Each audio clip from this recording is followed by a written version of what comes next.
अब इसको ढंग से देखिएगा आप, ये नॉर्मल प्लेसेंटा है, ये देखिए यहाँ पे कुछ नहीं लग रहा है आपको, नॉर्मल लग रहा है। और यहाँ हेलो स्टूडेंट्स, आज अपन बात करने वाले एंटीपार्टम हेमरेज के बारे में। तो आज अपन जानेंगे एंटीपार्टम हेमरेज एक्चुअली होता क्या है और किस तरह से होता है, तो सब कुछ जानेंगे आसान भाषा में। तो सबसे पहले मैं आपको बता दूं, एंटीपार्टम हेमरेज के नाम से जान लेते हैं। इसका मतलब एंटी मतलब मान सकते हैं आप पहले, और पार्टम यानी टाइम ड्यूरेशन, और हेमरेज यानी ब्लीडिंग। तो दो तरीके के होते हैं, एक एपीएच होता है और एक पीपीएच होता है, एंटीपार्टम हेमरेज और एक पीपीएच पोस्ट पार्टम हेमरेज। तो थोड़ा सा इन दोनों को डिफरेंस के साथ चलेंगे तो आपको एंटीपार्टम हेमरेज आसानी से समझ में आ जाएगा। एक्चुअली होता क्या है, जैसे सब पहली चीज ये जान लीजिए, ये सिर्फ प्रेग्नेंट फीमेल में होता है, जो प्रेग्नेंट है, जिनमें बच्चा अभी चल रहा है, प्रेगनेंसी चल रही है, तो खासकर उनमें ही होता है। ठीक है, दूसरी बात, और जैसे एपीएच को आप यहाँ पे देखिए डेफिनेशन को, यह दिख रहा है आपको APH, after 24 weeks and before baby birth, मतलब 24 हफ्ते, प्रेगनेंसी स्टार्ट है उसके 24 हफ्ते के बाद और बेबी बर्थ से पहले, मतलब बच्चा होने से पहले, उसके बीच में अगर कोई ब्लीडिंग होती है, और ब्लीडिंग भी कितनी 300 ml से ज्यादा, जैसे आपको यहाँ पे स्क्रीन पे दिख रहा है 300 ml से ज्यादा, तो उसको बोलेंगे एपीएच। वापस से बता रहा हूँ, आफ्टर 24 वीक्स मतलब 24 हफ्ते के बाद और बेबी बर्थ से पहले अगर कोई ब्लीडिंग होती है और वो ब्लीडिंग 300 ml से ऊपर की होनी चाहिए। अगर छोटी मोटी स्पॉटिंग होती है तो उसको नहीं काउंट किया जाएगा एपीएच में, कई बार छोटी मोटी होती है। 300 ml से ज्यादा होगी तो यो एपीएच में काउंट किया जाएगा। अब आप, मैंने आपको एक नाम बताया था पीपीएच, पीपीएच जो कि डिलीवरी के बाद होता है। पीपीएच यानी जो बच्चा डिलीवरी हो गया उसके बाद में अगर कोई हेमरेज या ब्लीडिंग होती है तो उसको कहते हैं पीपीएच। तो आपको एपीएच पीपीएच तो समझ में आ गया होगा। एपीएच यानी 24 वीक के बाद और बेबी बर्थ से पहले, तो एपीएच, और डिलीवरी बच्चा होने के बाद में होता है, उसको पीछे पोस्टपार्टम, पी यानी पोस्ट, ये जैसे आपको यहाँ पर लिखा हुआ दिख रहा है पोस्ट, पोस्ट यानी बाद में, तो पोस्टपार्टम हेमरेज। तो आपको समझ में आ गया होगा। और अगर 24 हफ्ते से पहले ब्लीडिंग हो रही है, मान लो, ये तो मैंने बताया 24 से बेबी बर्थ तक तो एपीएच, और बेबी बर्थ के बाद पीपीएच। अगर 24 वक्त से पहले हो रही है, 24 हफ्ते से पहले अगर ब्लीडिंग हो रही है तो उसको बोलते हैं एबॉर्शन। तो आपको ये तीन चीजें समझ में आ गई होगी, एंटीपार्टम हेमरेज और पीपीएच और ये एबॉर्शन बोल, और ये एबॉर्शन 24 हफ्ते से पहले अगर ब्लीडिंग हो रही है तो।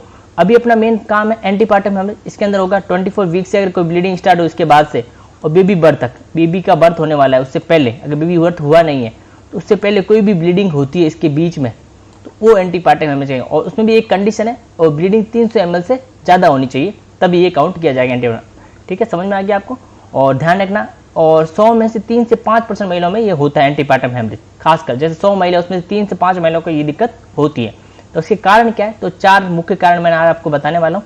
और भी कारण होते हैं तो अपन डिटेल में नहीं जाएंगे, सिर्फ समझने के लिए मैं आपको पूरा समझा रहा हूँ। तो पहला होता है सर्विकल इक्रोपियन, इसको सर्विकल इक्रोपियन बोलते हैं। ठीक है, ये प्रेगनेंसी के दौरान महिला में सेक्सुअल इंटरकोर्स करती है तब होता है, मतलब कोई फीमेल महिला है जिसमें इसको प्रेगनेंसी चल रही है, तो उसके दौरान अगर वो सेक्सुअल इंटरकोर्स करती है अपने हस्बैंड के साथ, तो उस दौरान जब भी होता है तो उसको बोलते हैं सर्विकल इक्रोपियन। ये किस लिए होता है, तो इसमें 9, जैसे प्रेगनेंसी आप मान लो 9 मंथ और 7 दिन की होती है और 3 ट्राइमेस्टर होता है।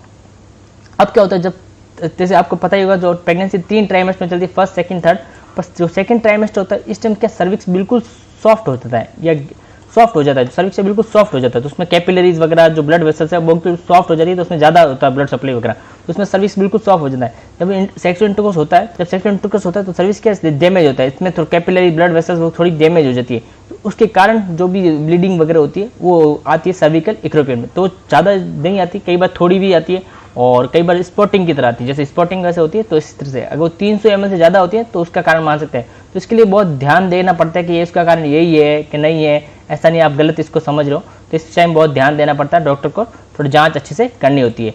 तो ये पहला होता है सर्विकल इक्रोपियन, अगर प्रेगनेंसी के दौरान कोई सेक्सुअल इंटरकोर्स किया जा रहा है, और खासकर सेकंड ट्राइमेस्टर में होता है, क्योंकि इस टाइम सर्विक्स बिल्कुल सॉफ्ट हो जाता है, तो डिस्टर्ब होने के चांसेस देते हैं, तो तब ये ब्लीडिंग लॉस हो सकता है। तो ये कारण हो सकता है सर्विकल इक्रोपियन का।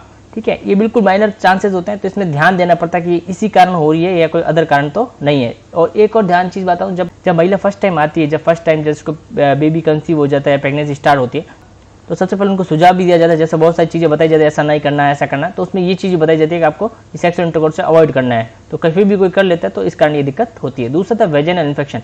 वेजिनल इन्फेक्शन यानी अगर कोई भी डिजीज होती है, जैसे आजकल सेक्सुअल डिजीज भी होती है, सिफिलिस, गोनोरिया, तो इस टाइप की कोई भी डिजीज, उसके कारण कोई इन्फेक्शन हो, इन्फेक्शन के कारण कोई ब्लीडिंग होती है, तो वो आ जाएगी वेजिनल इन्फेक्शन के अंदर। तो इस कारण कई बार ब्लीडिंग हो जाती है, तो क्योंकि ब्लीडिंग होती है, इन्फेक्शन भी होता है, तो उस कारण होते हैं, तो उसको बोलते हैं वेजिनल इन्फेक्शन। और खासकर ये कोई बीमारी होती है जो वेजिनल एरिया में होती है अंदर की तरफ, तो उस कारण ये होते हैं, तो उसको बोलते हैं वेजिनल इन्फेक्शन। और तीसरा प्लेसेंटल एज ब्लीडिंग। अब जैसे आपको नाम है प्लेसेंटा, जहाँ से जुड़ा होता है, और एज यानी किनारा, और ब्लीडिंग यानी आप समझ लीजिए।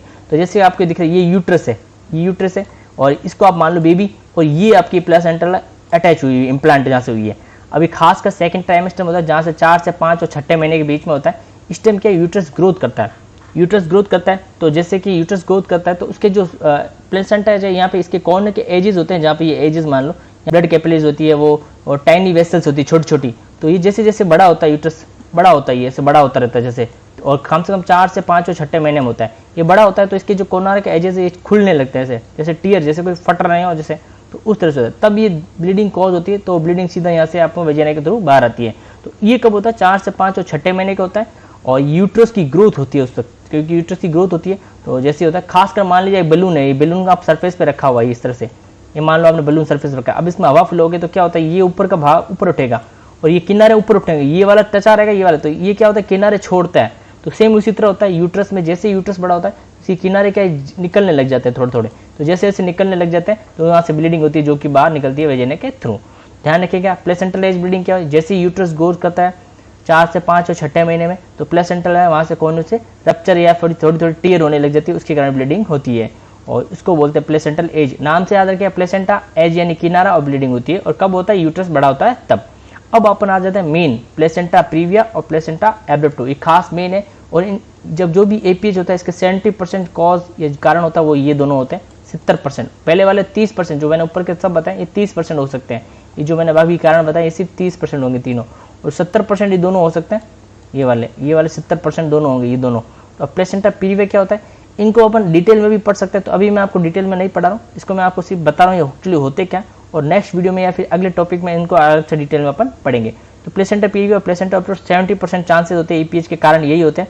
अब देखिए आप प्लेसेंटा प्रीविया क्या होता है, जैसे कि आपके सामने ये यूट्रस है, इसमें क्या दिक्कत होती है, जो जैसे नॉर्मली क्या होता है ये यहाँ पे अटैच होता है, ये जैसे ये अपर सेगमेंट है, ये लोअर सेगमेंट, ये अपर सेगमेंट, ये लोअर सेगमेंट। अब क्या होता है, नॉर्मली तो ऊपर होता है प्लेसेंटा अटैच। अब इसमें क्या होता है, जो ये प्लेसेंटा इम्प्लांट अटैच होता है यूट्रस के अंदर, ये यहाँ पे नीचे होता है, या फिर जैसे यहाँ पे दिख रहा है ये इंटरनल ओएस होता है या एक्सटर्नल ओएस होता है, जो सर्विस के नीचे वाला पास में पार्ट होता है। तो यहाँ से जैसे ये वाला होता है इम्प्लांट, ये कई बार यहाँ पे होता है बिल्कुल नीचे लोअर सेगमेंट, और कई बार क्या होता है पार्शियल भी होता है। इसके टाइप होते हैं जो आप आगे पढ़ाऊंगा, मैं आपको जब अलग से पढ़ाऊंगा तब, तो टाइप होता है। कई बार ये पूरा ओएस को कवर कर लेता है, कभी इसके पास में होता है, तो ये नीचे की तरफ होने से ये रिव्यू। अब क्या होता है, जैसे प्लेसेंटा नीचे की तरफ होता है तो इसमें बेबी जैसे 36 वीक हो जाते हैं, कंप्लीट हो जाते हैं, जैसे 9 मंथ पूरे हो गए, तो बेबी धीरे धीरे नीचे आता है। नीचे आता है तो खिंचाव होता है, तो इसके कारण यहाँ से क्या ब्लीडिंग होती है या रप्चर होता है, तो वो ब्लीडिंग धीरे धीरे धीरे वेजिना के थ्रू बाहर आती है। तो इस तरह की ब्लीडिंग क्या कहलाती है, प्लेसेंटा प्रीविया। और किस कारण होता है, जो प्लेसेंटा नॉर्मली इम्प्लांट ऊपर हो रहा था, अब वो इम्प्लांट कहाँ हो रहा है, नीचे इम्प्लांट हो गया था। और जैसे जैसे बेबी नीचे आ रहा है तो साथ में इसके साथ नीचे आ रहा है, तो एक खिंचाव होता है। खिंचाव होने के बाद क्या होता है, यहाँ से ब्लीडिंग होनी स्टार्ट हो जाती है, जो कि वेजिना के थ्रू बाहर आती है। तो ये होता है प्लेसेंटा प्रीविया। प्लेसेंटा का इम्प्लांट ऊपर होना चाहिए था, और नॉर्मली कहाँ पर है, गलत जगह पे हो जाता है, नीचे की तरफ लोअर सेगमेंट में, तो इस कारण ब्लीडिंग होती है। इसको बोलते हैं प्लेसेंटा प्रीविया। मैं आपको इमेज के थ्रू बता देता हूँ प्लेसेंटा प्रीविया एक्चुअली होता कैसा है। जैसे कि आपको दिख रहा है, ये देखिए यहाँ पे ये नॉर्मली होता है, ये आपके सामने दिख रहा है, ये वाला प्लेसेंटा जो भी जो इम्प्लांट है ये ऊपर की तरफ नॉर्मली है।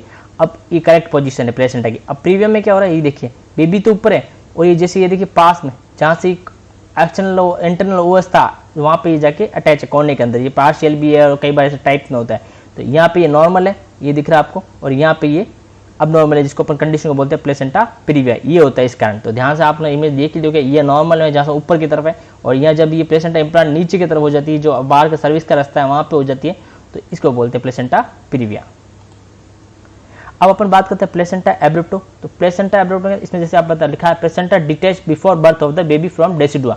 जो प्लेसेंटा अटैच होता है, जो कि यूट्रस की वॉल के ऊपर अटैच होता है, जैसे डेसिडुआ से अटैच होता है, तो वहाँ पे क्या होता है, बेबी बर्थ होता है उससे पहले ही वो प्लेसेंटा जो इम्प्लांट होता है वो धीरे धीरे वहाँ से रप्चर होना स्टार्ट हो जाता है। जैसे यहाँ से प्लेसेंटा लगा धीरे धीरे खुलने लग जाएगा और पीछे ब्लीडिंग होनी स्टार्ट हो जाएगी। और वो बेबी बर्थ से पहले कई बार क्या होता है, नॉर्मली क्या होता है, सेकंड स्टेज बेबी बर्थ होता है, और थर्ड स्टेज में क्या होता है, आपका जो भी प्लेसेंटा वो बाहर आता है, थोड़ा सा पॉज देके। पर अभी क्या हो रहा है, प्लेसेंटा एब्रप्टो की कंडीशन में, प्लेसेंटा एब्रप्टो की कंडीशन में क्या होता है, बेबी तो बर्थ हुआ नहीं है, पर वो जो प्लेसेंटा डिटैच हो गया था, जो प्लेसेंटा पहले बेबी से पहले डिटैच हो गया था, वो क्या होता है, वेजिना के थ्रू बाहर आ जाता है, यहाँ से बाहर आने लग जाता है। तो उसको कंडीशन को बोलते हैं प्लेसेंटा एब्रप्टो।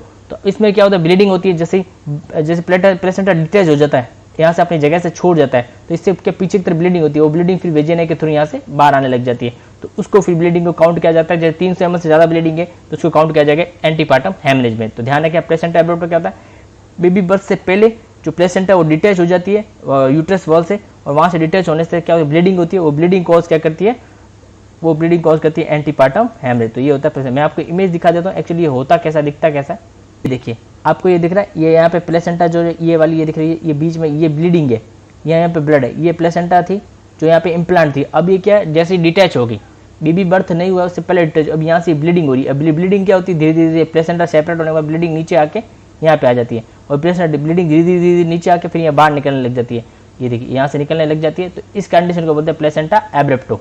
अब इसको ढंग से देखिएगा आप, ये नॉर्मल प्लेसेंटा है। ये देखिए यहाँ पे कुछ नहीं लग रहा है आपको, नॉर्मल लग रहा है। और यहाँ पे देखिए ये ब्लड है, ये कोने में आपको रेड रेड दिख रहा है, ये ब्लड है। अब क्या हो गया, यहाँ से डिटैच होने लगी, यहाँ से डिटैच होने लगी, धीरे धीरे ब्लड है, और ब्लड यहाँ से लेके फिर यहाँ से बेबी के बर्थ होने से पहले बाहर आ जाता है, और कई बार ये खुद ही बाहर आने लग जाती है। इस तरह से प्लेसेंटा क्या होगी, डिटैच होगी अपनी डेसिडुआ से, जहाँ पे जगह है वहाँ से इम्प्लांट हुई। और नॉर्मल में ये चिपकी रहती है, पर इस कंडीशन प्लेसेंटा एब्रेप्शन में क्या होती है, डिटैच हो जाती है, यहाँ पे ब्लड आती है, ब्लीडिंग हो रही है, ये ब्लीडिंग धीरे धीरे यहाँ से वेजिना के थ्रू बाहर आती है। तो इस कंडीशन को कहते हैं प्लेसेंटा एब्रेप्शन।